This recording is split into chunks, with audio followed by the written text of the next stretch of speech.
Hello အားလုံးပဲမင်္ဂလာပါနော် Win Education မှာပြန်လည်ကြိုဆိုပါရစေဒီနေ့မှာတော့ပေါ့နော်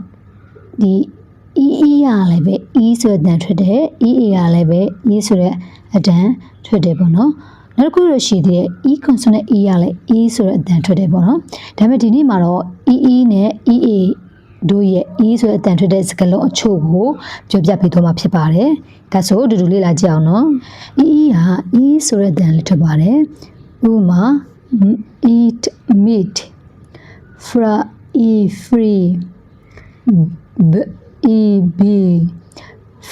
eat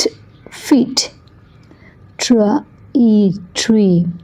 ဒီနဲ့အားနဲ့ပေါင်းလိုက်တော့ tra ပေါ့နော်ဒါဆိုရင် tia က tra နောက်က e tree ဒါဆိုရင်လွယ်သွားပြီပေါ့နော်seed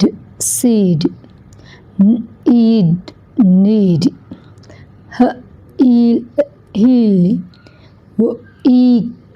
weak pill sick speed sheep sleep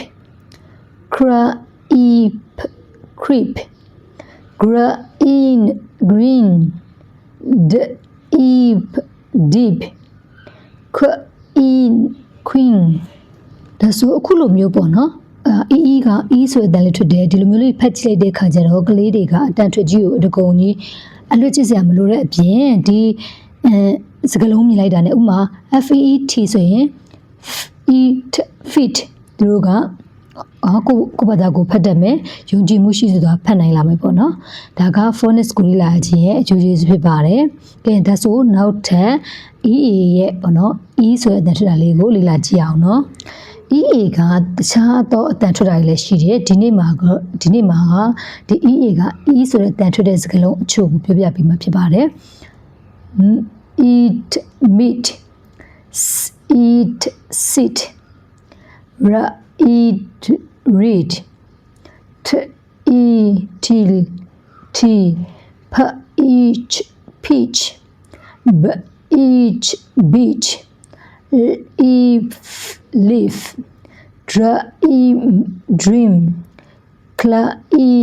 clean please